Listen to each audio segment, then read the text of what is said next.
परमेश्वर पिता का धन्यवाद करें आज के इस दिन के लिए कि आज के इस दिन में उसने फिर हमें से सलामत रख कर के संध्या का समय दिखाया है कि हम उसकी हुजूरी में उपस्थित हो सके। अपनी प्रार्थना आराधना स्तुति जो हम नित्य प्रतिदिन करते हैं आज भी हम करने लायक हो सके, बन सके और उसकी हुजूरी में बैठ सके। हम परमेश्वर से ऐसी विनती करते हैं, ये विश्वास करते हैं जैसा उसने कहा है, जहाँ 2 या 4 3 मेरे यहाँ से जमा होंगे उनके बीच में मैं मौजूद होऊंगा, उपस्थित होऊंगा। हम भी ऐसा विश्वास करते हैं। हम 2 या 3 से कहीं ज़्यादा हैं इस समय यहाँ पर अपने घर में, तो वो हमारे बीच में मौजूद हैं और हम उसका नाम जब यहाँ पर ले रहे हैं तो उसका ध्यान हमारी तरफ है, हमारी आराधना की तरफ ध्यान है। और परमेश्वर ने कहा है अपने वचन में, यूहन्ना रचित सुसमाचार में, कि परमेश्वर हम मनुष्य से ये चाहता है कि हम आत्मा और सच्चाई के साथ उसकी आराधना करें। वो ऐसे आराधकों को ढूंढता है, तो हम उस तरह के आराधक बन पाएँ परमेश्वर के लिए। और ये जो हमारी आराधना है नित्य प्रतिदिन की, वो सबके भले के लिए हो, इस जहान के भले के लिए हो, हमारे उद्धार के लिए हो और परमेश्वर हमारी इस आराधना को ग्रहण करें, कबूल करें। हम उससे ऐसी प्रार्थना करते हैं। अब हम वचन में से देखेंगे, वचन में से थोड़ी देर मनन करेंगे। आज का जो विषय है वो मैंने लिया है परमेश्वर की आशा। परमेश्वर की जो आशा है, परमेश्वर की आशा के बारे में हम जानने का प्रयास करेंगे। परमेश्वर की आशा क्या है? अब परमेश्वर की जो आशा है वो किससे है आशा? परमेश्वर की आशा इस सृष्टि से या इस सृष्टि की किसी वस्तु से या चांद सूरज से या तारों से या जानवरों से या समुद्र से या समुद्र की मछलियों से या जीव जंतु से, इनसे तो हो नहीं सकती है। परमेश्वर ने जब अंत में मनुष्य की रचना की, अपने स्वरूप में उसको बनाया, तो परमेश्वर ने उसको सब सृष्टि पर अधिकार दिया, हर एक चीज़ पर अधिकार दिया है उसको। क्या जानवर हैं, क्या समुद्र के जानवर हैं, क्या पशु पक्षी जो भी हैं, क्या जंगल हैं, क्या जो भी हैं, उन सब के ऊपर परमेश्वर ने मनुष्य को अधिकार दिया है। तो मनुष्य को जब इतना ऊंचा दर्जा परमेश्वर ने दिया है, तो परमेश्वर की आशा मनुष्यों से ही है। तो मनुष्यों से परमेश्वर की जो आशा है वो क्या आशा है, उसे हम जानने का प्रयास करेंगे, समझने का प्रयास करेंगे। जिस तरह से हमने यहाँ पर पढ़ा, यहेजकेल नबी की पुस्तक में से उसका 15 अध्याय पढ़ा हमने, जिसमें 8 आयतें हैं यहेजकेल 15 के अंदर। वहाँ पर एक अंगूर की लता का उदाहरण है, उस पर हम थोड़ा गौर करेंगे कुछ आयतों के ऊपर। फिर यहोवा का यह वचन मेरे पास पहुँचा, है मनुष्य के संतान, सब वृक्षों में अंगूर की लता क्या ही श्रेष्ठ, सब वृक्षों में अंगूर की लता की क्या श्रेष्ठता है। यहेजकेल नबी से यहाँ परमेश्वर अपने वचन के द्वारा ये पूछ रहे हैं कि हे मनुष्य के संतान, सब वृक्षों में अंगूर की लता की क्या श्रेष्ठता है। अंगूर की लता में क्या श्रेष्ठता है? सब पौधों में, सब वृक्षों में, जितने भी पौधे उसने उगाए हैं, जितने वृक्ष उसने लगाए, उसमें अंगूर की लता की क्या श्रेष्ठता है, तो मुझे बता। अंगूर की शाखा जो जंगल में पेड़ों के बीच उत्पन्न होती है, उसमें क्या गुण है? अंगूर की जो बेल, अंगूर की जो शाखा जंगल में पेड़ों के बीच में उत्पन्न होती है, पेड़ों का सहारा लेके जो चढ़ती है ऊपर, उसकी क्या श्रेष्ठता है, उसमें क्या गुण है? यहाँ वो परमेश्वर पूछ रहे हैं। क्या कोई वस्तु बनाने के लिए उसमें से लकड़ी ली जाती है? क्या उसमें से कोई फर्नीचर बनाने के लिए या कोई वस्तु बनाने के लिए, जो लकड़ियों से जो चीज़ें बनती हैं, पलंग वगैरह जो भी बनते हैं, जो भी फर्नीचर बनता है, जिस भी काम भवन बनते हैं, जिस भी काम लकड़ी आती है, वो बनाने के लिए उसमें से लकड़ी ली जा सकती है? नहीं ली जा सकती उसमें से लकड़ी, क्योंकि वो बेल है। और बर्तन टांगने के लिए उसमें से फोटी बन सकती है? वो भी नहीं बन सकती, क्योंकि वो पतली बेल होती है। वह तो ईंधन बनाकर आग में झोंकी जाती है, उसके दोनों सिरे आग से जल जाते हैं और उसके बीच का भाग भस्म हो जाता है। और क्या वो किसी भी काम की है? वो किसी भी काम की नहीं है। तो फिर परमेश्वर ने जो है अपनी प्रजा को, अपने लोगों को वचन के अंदर कई जगहों पर अंगूर की लता कहा है, अंगूर की बेल कहा है कई जगह। तो फिर जब वो उसकी लकड़ी किसी काम की नहीं है, वो किसी काम की नहीं है, ना उससे कुछ काम हो सकता है, ना कुछ नहीं होता, सिर्फ इसके को जलाई जाए ईंधन के लिए, तो फिर परमेश्वर ने ये उपमा अपनी प्रजा को, अपने लोगों को क्यों दी है? इसका सीधा सिर्फ कारण ये है कि अंगूर का जो फल है, जो अंगूर उसमें लगता है, वो सर्वगुण संपन्न है। वो फल जो है, उससे कई तरह की दवाइयाँ बनती हैं, उससे कई तरह के लाभ हैं, उससे आपके शारीरिक लाभ कई तरह के आप ले सकते हो उससे, और बहुत सारी चीज़ों में वो काम आता है। अंगूर जो है, किशमिश बन जाती है उससे, और अलग अलग दाग बन जाते हैं उससे, उससे मनक्के वो बन जाते हैं बड़े अंगूरों से, बुखार में, इनमें, यानी कि हर तरह की औषधि में वो काम आता है, हर तरह से आपको स्वस्थ रखने में वो काम आता है अंगूर का जो फल है। तो परमेश्वर जो है, उन्होंने अंगूर की लता का उदाहरण अपनी प्रजा के लिए इसलिए दिया है कि वो फल लाए, वो फलवंत हों, क्योंकि बिना फलवंत हुए हुए उसकी डालियां ना तो किसी फर्नीचर बनाने का काम आती है, उसकी लकड़ी किसी फर्नीचर बनाने का काम आती है, ना उसमें इतनी ऐसी कोई लकड़ी होती है जिसको खूंटी की तरह गाड़ दें, उसमें कुछ कपड़े टांग दें या कोई बर्तन टांग दें, इस लायक भी नहीं है। वो सिर्फ और सिर्फ जब वो फल देना बंद कर देती है तो उसको वहां समेट करके और सिर्फ आग में जलाने का काम आती है वो। तो यहाँ पर जो उपमा दी है परमेश्वर ने अंगूर की लता की अपनी प्रजा को, वो सिर्फ और सिर्फ इसलिए दी है कि उसके फल से मतलब है। उसका फल जो है वो बहुत लाभकारी है, बहुत ज्यादा लाभ का है वो फल, इसलिए दी है। तो यहाँ पर याजकल नबी से वही पूछ रहे हैं अंगूर की लता के बारे में कि उसकी क्या श्रेष्ठता है। तो उसकी श्रेष्ठता ये है कि वो सब पौधों में, सब फलों में अपना उसका जो फल है उससे वो पहचानी जाती है, और वो सब पौधों में अपने फल की वजह से महान कहलाती है। तो वो फल चाहता है परमेश्वर हमारे से यहाँ पर। तो यहाँ पर जो है हम देखेंगे कि परमेश्वर की जो आशा हमसे है उसके बारे में हम यशायाह नबी की पुस्तक 5वां अध्याय में देखेंगे, उसकी 1 से 7 आयत में क्या लिखा हुआ है। यशायाह नबी की पुस्तक उसका 5वां अध्याय उसकी 1 से 7 आयत में क्या लिखा हुआ है। अब मैं अपने प्रिय के लिए और उसकी दाग की बारी के विषय में गीत गाऊंगा। एक अति उपजाऊ टीले पर मेरे प्रिय की एक दाग की बारी थी। यहाँ पर यशायाह नबी ये कह रहे हैं कि अब मैं अपने प्रिय के लिए, यानी कि परमेश्वर के लिए और उसकी दाग की बारी के लिए एक गीत गाऊंगा। मेरे प्रिय की, यानी कि मेरे परमेश्वर की एक अति उपजाऊ टीले के ऊपर दाग की एक बारी थी। आगे, उसने उसकी मिट्टी खोदी और उसके पत्थर बीनकर उसमें उत्तम, उसने उसकी मिट्टी खोदी, परमेश्वर ने परिश्रम किया वहां पर अपनी दाग की बारी के लिए, कि उसने उसकी मिट्टी खोदी, उसकी हकाई जुताई करी और पत्थरों को बीना उसके अंदर से, और वहां पर एक उत्तम जाति की दाखलता लगाई उस बारी के अंदर, उत्तम जाति की। बहुत अच्छे अंगूर जिसमें आते हैं, बहुत मीठे अंगूर जिसमें आते हैं, बहुत गुणकारी अंगूर जिसमें आते हैं, उस अंगूरों की एक दाखलता उसने उस बारी के अंदर लगाई। फिर क्या हुआ, उसके बीच में उसने एक गुम्मट बनाया। हाँ। और दाखरस के लिए एक कुंड भी खोदा। उसने बारी की सारी व्यवस्था की, बीच में गुम्मट लगाया और दाख रस के लिए कुंड भी खोदा और सब कुछ किया उसने। फिर तब उसने दाग की आशा की, ये सारा प्रयास करने के बाद, उसकी सारी देखभाल करने के बाद, उसकी सारी व्यवस्था करने के बाद उसने उससे फल की आशा की, उसमें से दाग की आशा की, परंतु उसमें निकम्मी दाखें लगी। उसमें निकम्मी दाखें लगी। इतना प्रयास परमेश्वर ने अपने दाग की बारी के लिए किया और उसने क्या किया, उसमें निकम्मी दाखें लगी।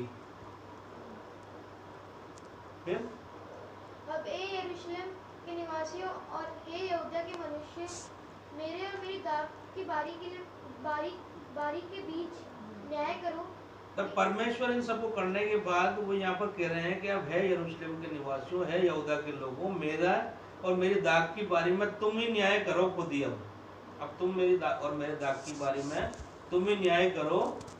आगे, मेरी दाग की बारी के लिए और क्या करना रह गया हो जो मैंने, अब तुम मुझे न्याय करने में तुम ये बता दो मुझे कि इस दाग की बारी के लिए और क्या करना रह गया था जो मैंने नहीं किया।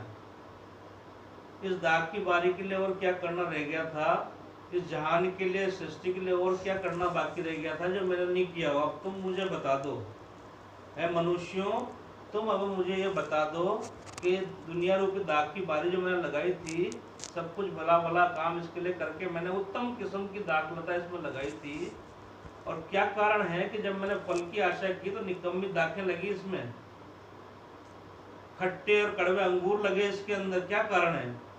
तो अब है लोगों, तुम मेरे और मेरी दाग की बारी के बीच में न्याय करो कि क्या करना और बाकी रह गया था। मेरी गलती हो तो मुझे बता दो कि भाई ये नहीं किया आपने, आपने ये और करते, आप ये और करते, क्या बाकी रह गया था वो मुझे बता दो, तो मैं दोषी ठहर जाऊंगा। परमेश्वर यहाँ पर ये कह रहे हैं लोगों से कि तुम मुझे बता दो कि मैंने क्या नहीं किया इस दाग की बारी के लिए, तो अब मैं क्या करूं इस दाग की बारी के साथ, क्या करेगा इस दाग की बारी के साथ वो? क्योंकि यहेजकेल नबी की पुस्तक में लिखा हुआ है, जब हमने 15 अध्याय पढ़ा कि जब बोई गई थी, जिस पर भी किसी काम की नहीं थी जब तक फल नहीं आए थे, ये सिर्फ जलाने का काम किया, अगर इसको फल नहीं आया तो ये ईंधन का काम किया, इसका आगर पिछला सिरा और बीच का सिरा सब भस्म हो जाता है आग में, ये किसी भी काम की नहीं है। तो जब मैंने इसके लिए इतना प्रयास किया और इस जहान में, इस दुनिया में इसके जरिए लोगों को सिखाने के लिए मैंने इसको यहाँ पर लगाया कि तू किसी भी काम की नहीं है सिर्फ जलाने के अलावा, मगर मैं तेरे को महान करूंगा, तुम किसी भी लायक नहीं हो मगर मैं तुम्हें लायक करूंगा। तो मैंने जब आशा की तब उसमें निकम्मी दाखें दी उसने मुझे। निकम्मी यानी कि जो खाई नहीं जा सकती, खट्टी है बहुत ज़्यादा, कड़वी है बहुत ज़्यादा, वो दाखें तुमने मुझे दी, तब तुम न्याय करोगे मैं क्या करूँगा। तो आगे परमेश्वर क्या कह रहे हैं, फिर क्या कारण है कि जब मैंने दाग की आशा की तब उसमें निकम्मी दागें लगी। हाँ, अब मैं तुमको बताता हूँ कि अपनी दाग की बारी, अब मैं तुमको बताता हूँ कि अपनी दाग की बारी के साथ मैं क्या करूँगा, क्या करूँगा। मैं उसके कांटे वाले बाड़े और को उखाड़ दूंगा कि वह चटकी जाए, मैं उसके कांटे वाले बाड़े को उखाड़ दूंगा कि वो चटकी जाए, और उसकी दीवार को ढा दूंगा कि वह रौंदी जाए। उसकी दीवार को ढा दूंगा कि वो रौंदी जाए। अब मैंने ही लगाई थी, अब मैं ही उसको बर्बाद करूंगा। किस कारण से कि जब मैंने फल की आशा की, मैंने अच्छे फल की आशा की, तो उसमें निकम्मी दाखें लगी, इस वजह से मैं ही खुद उसे नष्ट कर दूंगा। मैं अपनी पनाह में जो उसे रखा हुआ था, अपनी रक्षा में, सुरक्षा में उसे रखा हुआ था, वो सब हटा दूंगा उसके सामने से, और ये चाहूंगा कि वो सूरों के द्वारा चटकी जाए, वो रौंदी जाए, उसमें कटली झाड़ियाँ हो गया है बीच में, मैं चाहूंगा। तो अगर मैं ये चाहूंगा तो क्या बुरा चाहूंगा फिर। अगर मैंने किसी आशा से लगाई है, उस आशा को पूरा करने के लिए मैंने सारा का सारा प्रयास उन लोगों के साथ में किया है, और उसके बाद भी वो निकम्मी दाखें लगी उसमें, तो मैं क्या करूंगा फिर। कोई भी मनुष्य क्या करेगा फिर उसके साथ में, और बढ़ाएगा उसको और पालेगा, ताकि वो जिंदगी भर ऐसे ही फल देती रहे उसे। यही करेगा ना, उसके बाड़े को हटा करके जानवरों से रुंधवाएगा उसको, सूरों से खिलवा देगा उसको, और उसको जलाने के लिए आग में झोंक देगा, यही करेगा। तो यहाँ पर ये लोग मान भी रहे हैं इस बात को, जान भी रहे हैं इस बात को कि हम उत्तम किस्म की दाखलता उसने चुन करके और यहाँ पर लगाई है, मगर उल्टा दोषारोपण वहाँ पर हो रहा है। जो भजन हमने पढ़ा, भजन 80, उसकी हमने पढ़ी जो 8 से 19 आयत में, वहाँ यही सब जिक्र हो रहा है। ये आसाफ का भजन है, भजन 80 के अंदर जो है आसाफ का भजन है, जो दाऊद राजा की उस सभा में, उन मंत्रियों में, उनमें शामिल था। वो भजनकार था, अच्छा भजन लिखने वाला था, वो भजन गाने वाला था, वो बजाने वाला था वो, और परमेश्वर की महिमा, आराधना, स्तुति के लिए वो भजन बनाया करता था और गाया करता था। आसाफ जो नाम है, जिसके वंशज, आसाफ के वंशज जो हैं, वो एजरा के समय में उसके साथ में भी आए हैं लौट के वहाँ से, कुछ बचे हुए थे। वो आसाफ का भजन ये है। तो वो क्या कह रहा है 8वीं आयत से, हाय उन पर जो घर से घर, भजन 80 उसकी 8 से 19 आयत में,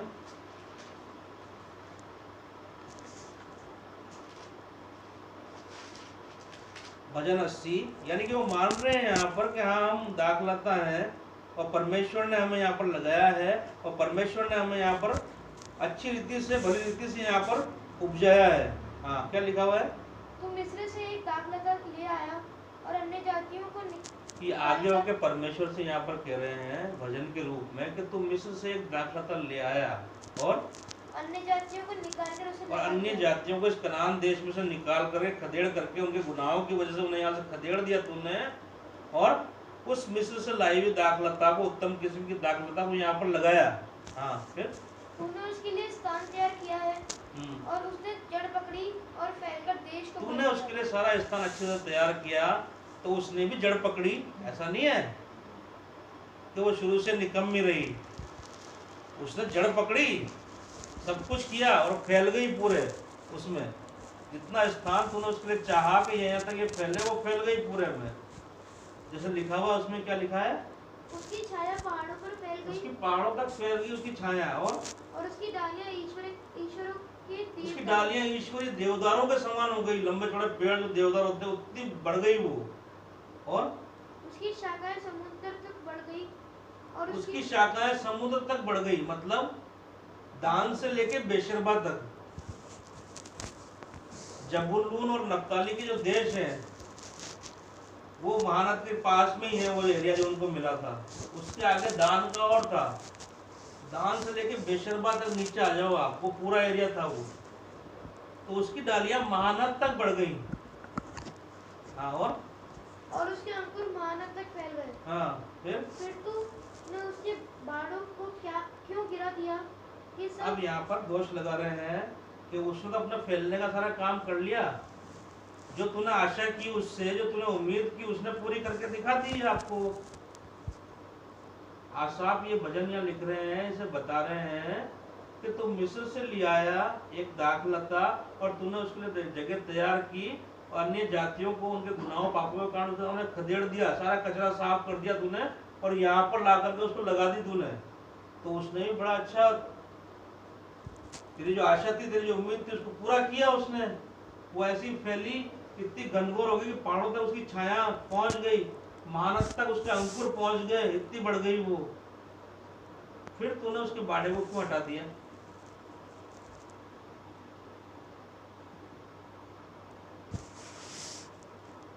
तो फिर तूने उसके बाड़े को क्यों हटा दिया? ये भजन के अंदर पहले तो परमेश्वर की महिमा करते हुए, और फिर इस आयत में वो उसी भजन में कारण पूछ रहे हैं कि तूने उसे क्यों नष्ट कर दिया? फिर तूने उसे क्यों नष्ट कर दिया? तूने उसकी बाढ़ क्यों हटा दी? तूने उसकी सुरक्षा क्यों हटा दी सामने से? जब वो इतनी फैल गई तो उसको और फैलने देता, और पूरी दुनिया में बढ़ जाती वो। और जब पूरी दुनिया में वो बढ़ जाती, तब वो निकम्मी दाखिल लेके आती। जब परमेश्वर ने शुरू से चाहा है कि तुम इनको जो आज्ञाएं हैं, वचन है, जो व्यवस्था है, इनको अपने हाथों में बांधा करना, अपने गलों में पहना करना, यानी कि अपने हृदय में इनको रख के छोड़ना, ये तेरे चित्त से कभी ना उतरने पाए। व्यवस्था की ये पुस्तक तेरे चित्त से कभी ना उतरने पाए, और तेरे चाल चलन को, तेरे नीति नियमों को देख करके दूसरे लोग भी तेरी बड़ाई करें तो करें, मेरी भी बड़ाई हो उसमें कि इनका परमेश्वर कितना महान है, जो इनके पुकारने पे इन्हें उत्तर देता है। तो फिर तूने हमारे बाड़े को क्यों हटा दिया? तो इसीलिए हटा दिया उसने कि तुम जितने फैल गए उतने फैल गए, मगर तुम निकम्मी दाखिल लेके आए उसके लिए। जब फल की उसने आशा की तुमसे, तुम्हारी सारी व्यवस्था जब उसने कर दी, तब तुमने उसको निकम्मी दाखिल दी, आज्ञाओं का उल्लंघन किया। वचन आपको देख के दूसरे मानते, वो काम तो आपने नहीं किया, मगर उन दूसरों के वचन आपने मान लिए और उसमें मिला दिए। और परमेश्वर को उन लोगों को ने जैसे उपमा दे रखी, वैसे आपने भी उपमा दे दी, आप भी पापों में गिर गए, इसलिए उसने उसके बाड़े को हटा दिया। फिर आगे क्या लिखा हुआ है कि सब बटोई उसके फलों को तोड़ते हैं, जंगली सुअर सब बटोई उसके फलों को तोड़ेंगे शरीर। हाँ, फिर जंगली सुअर उसको नष्ट किए डालता है, और मैदान के सब पशु उसे चढ़ जाते हैं। क्या कारण है? आप बताओ परमेश्वर हमें कि क्या कारण है? क्या आपने बाड़ा हटा दिया और सब जंगली सुअर से खा जाते हैं, सारे बटोई उसके फल तोड़ते हैं? तो बटोई उसके फल तोड़ते हैं तो बटोइयों को निकम्मे फल ही चाहिए। जो बटोई जो है ना, जो शैतान जो है, जो इस दुनिया के पापी लोग जो हैं, उनको निकम्मे फल ही मिलेंगे, और निकम्मे फल ही उन्हें चाहिए, उससे उनको खुशी मिलती है। तो इसलिए बटोई उसके फल तोड़ते हैं। तो यहाँ पर आसाफ परमेश्वर से प्रश्न कर रहे हैं कि आपने ऐसा क्यों किया? आगे। हे सेनाओं के परमेश्वर फिर आ, स्वर्ग से ध्यान देकर देख और इस दाखलता की सुधि ले। अब यहाँ पर विनती कर रहे हैं कि हे परमेश्वर यहोवा फिर आ और स्वर्ग से ध्यान करके देख और हमारी सुधि ले। हाँ, फिर ये पौधा तूने अपने दाहिने हाथ से लगाया और जो लता की शाखा तूने अपने लिए दृढ़ की है वह जल गई, वह कट गई है, तेरी गुड़की से वह नष्ट हो जाए। आगे। तेरे दाहिनी हाथ के संभाले हुए पुरुष पर तेरा हाथ रखा रहे, उस आदमी पर जिसे तूने अपने लिए दृढ़ किया है। तेरे दाहिने हाथ के संभाले हुए पुरुष पर तेरा हाथ बना रहे। तेरा हाथ क्यों उठ गया अपनी प्रजा के ऊपर से?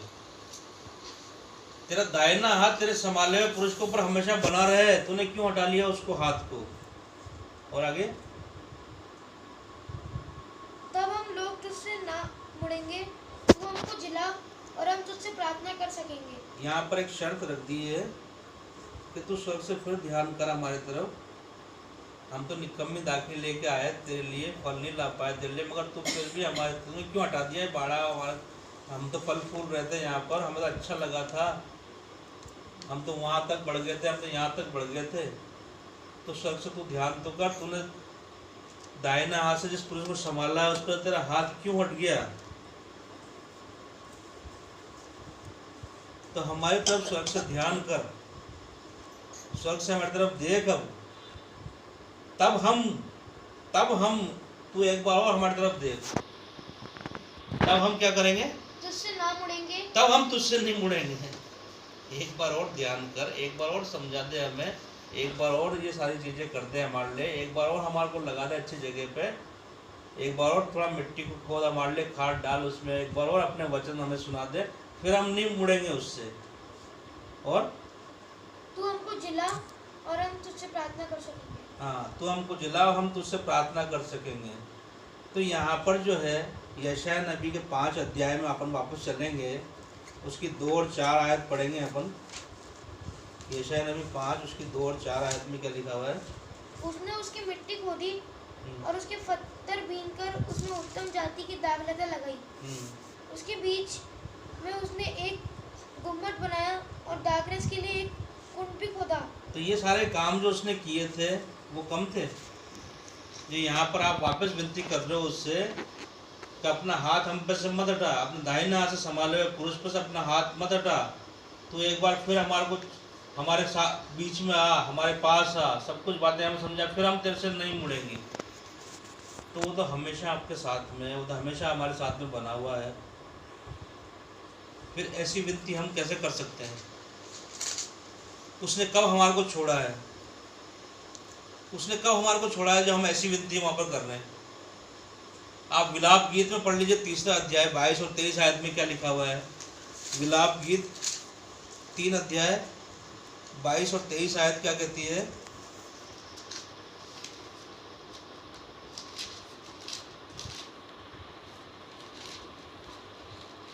हम मिट नहीं गए, ये परमेश्वर की महाकरुणा का फल है। विलाप गीत में ये लिखा हुआ है 3 अध्याय की 22 और 23 आयत में कि हम मिट नहीं गए, ये परमेश्वर की महाकरुणा का फल है जो प्रति भोर हमारे लिए नई होती जाती है। हर दिन हमारे को ये बताती है, हर दिन हमारे लिए नई होती जाती है उसकी आशा और उम्मीद जो है। हम मिट नहीं गए अभी। अगर भजन संहिता में आसाफ ये कह रहे हैं कि अपना हाथ हम पे फिर रख दे, अपना हाथ क्यों हटा लिया है, तो उसने जो भी किया है, जो भी किया, मगर आप ये ध्यान रखिएगा आप मिट नहीं गए हैं, ये उसकी महाकरुणा का फल है और ये आपके लिए प्रति भोर नहीं होती जाती है। रोज आपके लिए एक उम्मीद लेके आती है, रोज आप परमेश्वर आपसे एक आशा रखते हैं, रोज परमेश्वर आपसे एक उम्मीद लगाते हैं कि मैंने इन्हें अब तक रखा है, अब ये लौट आएंगे, अब ये फिर जाएंगे, अब ये अच्छे फल लाने लायक बन जाएंगे। तो यही वचन याद रखिए, विलाप गीत 3:22-23 आयत जो लिखा हुआ है कि हम मिट नहीं गए, हम बर्बाद नहीं कर दिया उसने हमारे को, ये उसकी महाकरुणा का फल है और वो प्रति भोर हमारे लिए नहीं होती जाती है। उसकी करुणा, उसकी दया बढ़ती ही जाती है। कितने ही दिन हमने देख लिए अपने जीवन में, तो आखिर कब तक वो दया होती रहेगी? आप भजन में ये चीज कह रहे हो कि एक बार हमारे ऊपर दृष्टि कर स्वर्ग से, एक बार हमारा अपना हाथ जो तूने हटा लिया वो वापस रख दे हमारे ऊपर, फिर हम तेरे से दुआ करने लायक बन जाएंगे और फिर हम तुझसे नहीं मुड़ेंगे। तो अभी क्या है, अभी क्यों मुड़े हुए हैं उससे? हम अगर मिट नहीं गए, उसकी महाकरुणा का फल है, तो हम है ना, फिर क्यों उससे मुड़े हुए हैं हम अभी तक? तो इन बातों को हम टटोले, उसकी आशा को पहचाने जो हमसे लगाया बैठा है वो, उसके अनुग्रह को पहचाने जो हम पर चलता जाता है। हर दिन हम देखते हैं, हर सुबह नई होती जाती है हमारे लिए, और चलता जा रहा है, रात दिन होते जा रहे हैं, मगर कब तक? तो उसकी करुणा, उसकी दया, उसके अनुग्रह की परीक्षा हम न लें, उसकी दया मेहरबानी, उसके धीरज की परीक्षा हम न लें, कहीं ऐसा ना हो कि उसका धीरज टूट जाए। हमें ये ध्यान रखना है अपने जीवनों में, हमें ये याद रखना है हमारे जीवनों में। वैसे हम पढ़ेंगे यिर्मयाह नबी की पुस्तक। अब परमेश्वर यहाँ पर ये कह रहे हैं कि तुम मिट नहीं गए, ये मेरी महाकरुणा का फल है जो तुम्हारे लिए प्रतिफल नहीं होती जाती है। इसीलिए यिर्मयाह नबी 4 उसकी 3 और 4 आयत में वो ये कह रहे हैं, यिर्मयाह नबी 4 उसकी 3 और 4 आयत में क्या लिखा हुआ है? क्योंकि यहूदा और यरूशलेम के लोगों से यहोवा ने यूं कहा है, हाँ, अपनी पड़ती भूमि, क्योंकि परमेश्वर ने हमसे यूं कहा है कि अपनी पड़ती भूमि को जोतो, हाँ, और कटीले झाड़ों में बीज मत बो, और कटीली झाड़ियों के अंदर बीज मत बो। अपनी पड़ती भूमि को, ये जो पड़ती भूमि पड़ी हुई है, आपका मन जो है, आपकी आत्मा जो है, आपका हृदय जो है, वो पड़ती भूमि जैसे होती है, कठोर वीरान भूमि जो होती है, जिसमें जंगली झाड़ जंकाड़ उगे होते हैं, उसको जोतो, उस पर हल चलाओ, उसको फाड़ो, और उन झाड़ियों के बीच में बीज मत बो डालो। उस संसारिकता की झाड़ियों में जो उगाई है तुम्हारे मनों में, तुम्हारी उपजाऊ जमीन जो मैंने बनाई थी तुम्हारी, उसके अंदर जो पड़ती हो गई है वो भूमि तुम्हारी, वो उसमें झाड़ जंकाड़ उगाए हैं, अब उनके बीच में ही बीज मत डालो। वो कुछ भी काम के नहीं रहेंगे, वो झाड़ियाँ बढ़ के उनको दबा देगी, उनको बिगाड़ देगी, उनको बर्बाद कर देगी। तो पहले अपनी पड़ती भूमि को जोतो और उन झाड़ियों को वहाँ से हटाओ, छांटो, उस भूमि को तैयार करो पहले इस वचन के द्वारा, और फिर उसमें बीज बो। आगे, हे यहूदा के लोगों और यरूशलेम के निवासियों, यहोवा के लिए अपना खतना करो, हाँ, अपने मन का खतना करो, नहीं तो तुम्हारे हे पृथ्वी के लोगों, परमेश्वर के लिए अपने मन का खतना करो, अपना खतना करो और अपने मन का खतना करो। इसको खंगालो, इसको जोतो, बो, जो खंगालो, इसको साफ सुथरा करो, और नहीं तो तुम्हारे बुरे कामों के कारण मेरा क्रोध आग के समान भड़केगा। नहीं तो तुम्हारे बुरे कामों के कारण मेरा क्रोध आग के समान भड़कने वाला है, और भड़केगा जरूर। अगर तुमने अपनी पड़ती भूमि को नहीं जोता, तो उन झाड़ियों में ही वचन रूपी बीज डालते रहे, तो मेरा क्रोध तुम्हें भड़केगा और कोई नहीं बचा पाएगा। वैसे यहाँ पर होशे नबी की पुस्तक 10 उसकी 12 आयत पढ़ेंगे हम। होशे नबी की पुस्तक 10 की 12 आयत। अपने लिए धर्म का बीज बो, तब करुणा के अनुसार खेत काटने पाओगे। अपने लिए धर्म का बीज बो, उस पड़ती भूमि को तैयार करके, उस पड़ती भूमि को जोत करके, बो करके, अपने मनों का ही खतना करके, इनको पाक साफ और शुद्ध करके, इसमें धर्म का बीज बो, इस वचन रूपी बीज को फिर उसमें बो, तब करुणा के अनुसार खेत काटने तब करुणा जो उसकी हमारे ऊपर है उसके अनुसार खेत को काटने पाओगे। अन्यथा ये जीवन ऐसे ही बर्बाद हो जाएंगे। अन्यथा आप फल की आशा रखोगे, जैसे परमेश्वर ने हमसे फल की आशा रखी और हमने उसे निकम्मी दाखें दी, वैसे ये भूमि भी तुम्हारे लिए ऊँट कटारे उगाती रहेगी। वैसे ये संसार में तुम परेशान होते रहोगे, तुम दुख मुसीबतों में, इन पापों में पड़े रहते हुए, संसारिक अभिलाषाओं में घिरे रहते हुए, इन्हीं बुराइयों में पड़े रहोगे, और बीमारी लाचारियों इन सब में तुम घिरे रहोगे, और तुम एक दिन नष्ट हो जाओगे, क्योंकि उसका क्रोध भड़कने पे है। तो उसके धीरज की परीक्षा न लें, उसके धीरज को न परखें ज़्यादा से ज़्यादा, और हम इस वचन को आज ही माने, सीखे, समझें और अपनी पड़ती भूमि को जोतें। क्योंकि योएल नबी की पुस्तक में वो कहते हैं, परमेश्वर ने कहा योएल नबी से, और योएल नबी के जरिए हम तक ये वचन पहुंचा है। योएल नबी 2 अध्याय उसकी 12-13 आयत में क्या लिखा हुआ है? योएल नबी की पुस्तक, उस होशे के बाद ही योएल नबी की पुस्तक है, 2 अध्याय 12 और 13 आयत। तो भी यहोवा की ये वाणी है, अभी भी सुनो। चलो, तो भी यहोवा की ये वाणी अभी भी सुनो, अभी भी सुन लो, आज भी सुन लो। हाँ, क्या? उपवास के साथ उपवास के साथ रोते बिलखते और अपने संपूर्ण मन से फिरकर मेरे पास आओ। हाँ, अपने वस्त्र नहीं अपने मनी को फाड़कर अपने परमेश्वर यहोवा की ओर फिरो। क्या जाने वो फिर के पछताया, ऐसी आशीष दे कि जिससे उसका अन्न बलि और अर्घ दिया जा सके, क्योंकि वो करुणा निधान, दयालु, विलंब से क्रोध करने वाला परमेश्वर है। उसने आसाफ ने जो भजन लिखा है वहां पर कि एक बार स्वर्ग से हमारी तरफ दृष्टि कर, भजन 80 में जैसा लिखा हुआ है 17 से 19 आयत के अंदर कि एक बार स्वर्ग से हमारी तरफ दृष्टि कर, हमारी दुर्दशा को देख, तेरे चुने हुए पुरुष पर तूने क्यों अपना दाहिना हाथ डाल लिया। हम पर एक बार और निहार, हमको एक बार और समझा, हमको एक बार और सिखा, तो हम तेरे से दुआ करने लायक बन जाएंगे, हम तेरे से फिर कभी नहीं मुड़ेंगे। तो ये समझा ही तो रहा है वो स्वर्ग से वापस हमें कि अपनी अपनी पड़ती भूमि जोतो तब करुणा का खेत काटने पाओगे। अपने वस्त्र नहीं, अपने मनी को फाड़ कर अपने परमेश्वर यहोवा की ओर फिरो, क्योंकि वो दयालु, करुणादान और दुख दे के पछताने वाला है। वो नहीं चाहता तुम्हें नष्ट करना।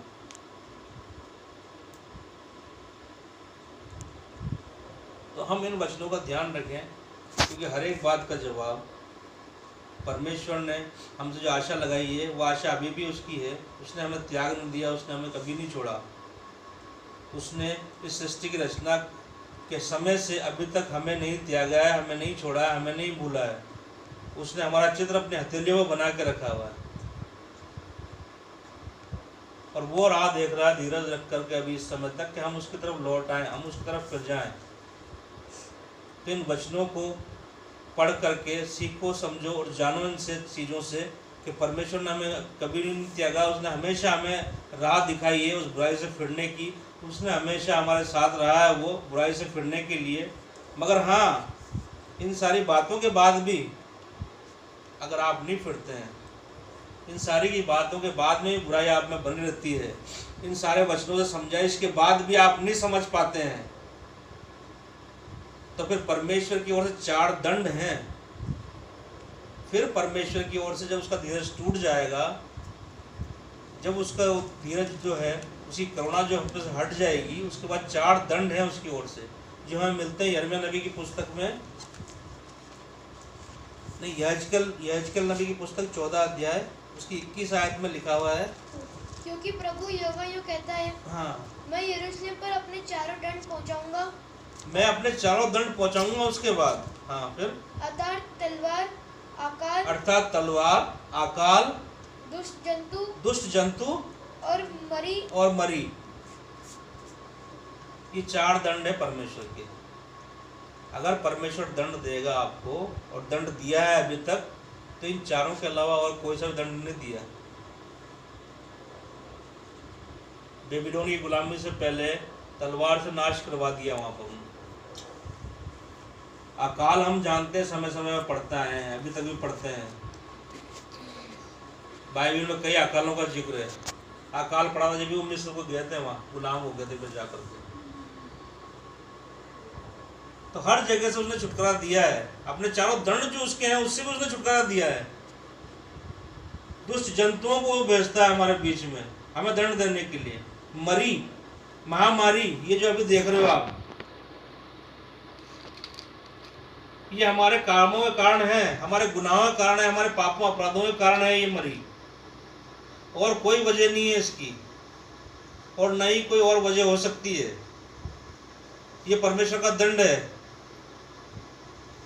कि जो दाख की बारी उसने लगाई थी, जगह तैयार की थी, उसने जब फल की आशा की तो निकम्मी दाखें मिली उसको।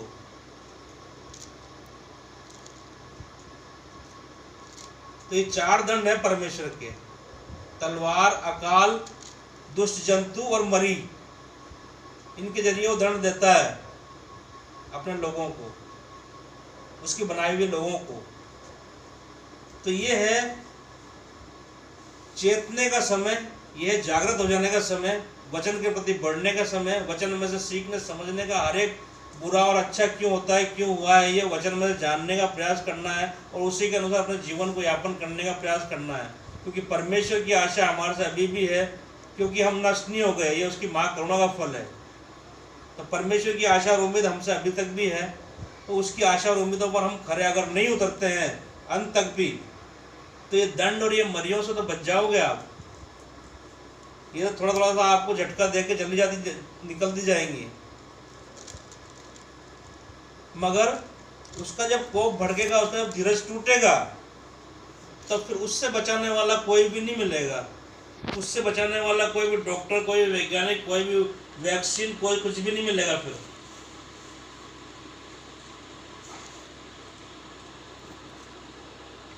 हम मिट नहीं गए, ये परमेश्वर की महाकरुणा का फल है और हमारे लिए प्रतिभोर वो नहीं होती जाती है। उसके चारों दंड जो है उससे भी वो बचा लेता है कुछ लोगों को, उसके चुने हुओं को, या भोले लोगों को, भले लोगों पर वो दया करता है इन दंडों के बाद भी।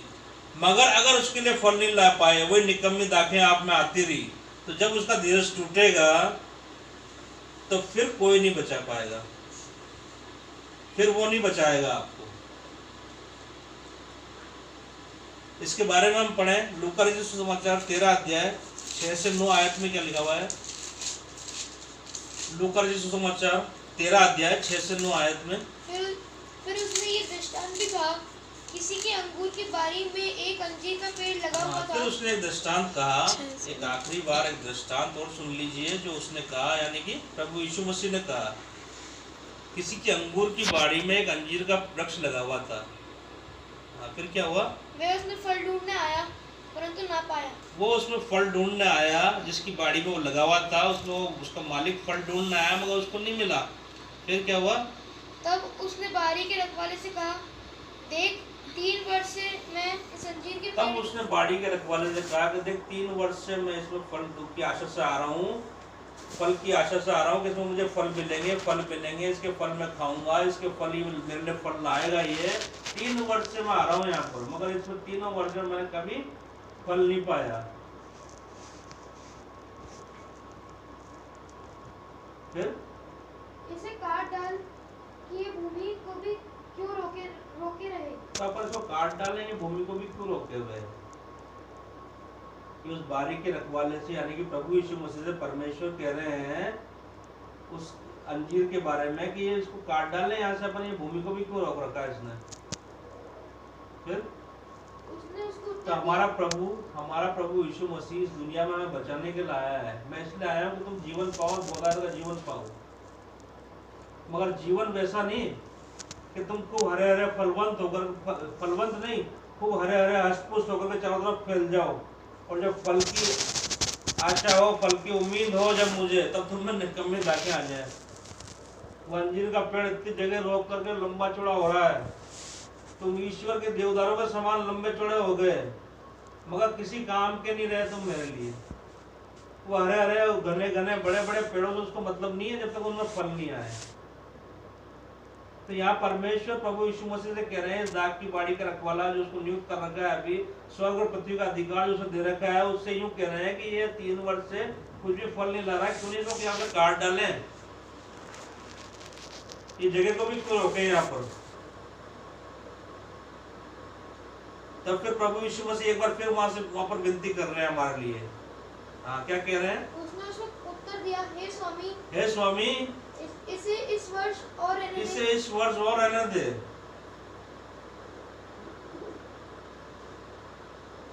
हम मिट नहीं गए, ये उसकी करुणा का ही फल है कि प्रतिबोर हमारे लिए वो नहीं होती जाती है।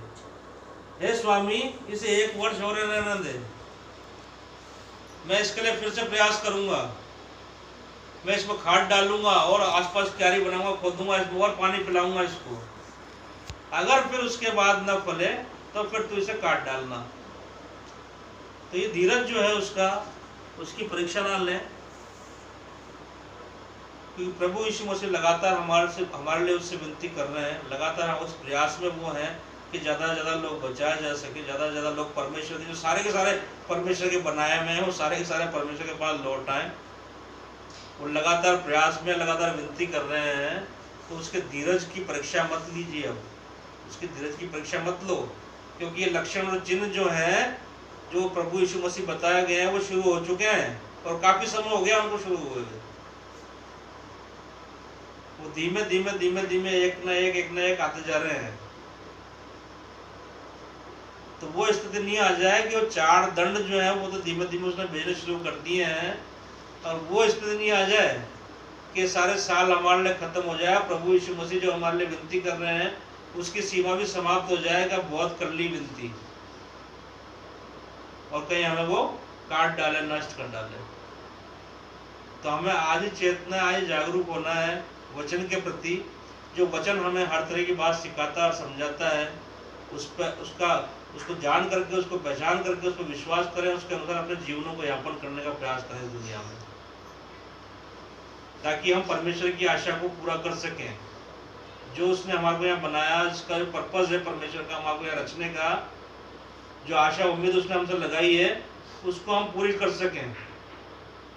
तो ध्यान रखिए कि शैतान की आशा उम्मीदों को पूरा मत करिए, उसको विजयी मत करिए, नहीं तो ऐसा समय आ जाएगा कि वो परमेश्वर नष्ट कर डालेगा आपको। तो परमेश्वर ने हमसे आग लगाई है, यदि उसने हमें जीवन दिया, उसने हमें बनाया है, तो हम उसके वफादार बन जाएं, हम उसके प्रति ईमानदार बन जाएं। ये हमारा प्रयास होना चाहिए आज से और अभी से ही। आइए हम दुआ करें।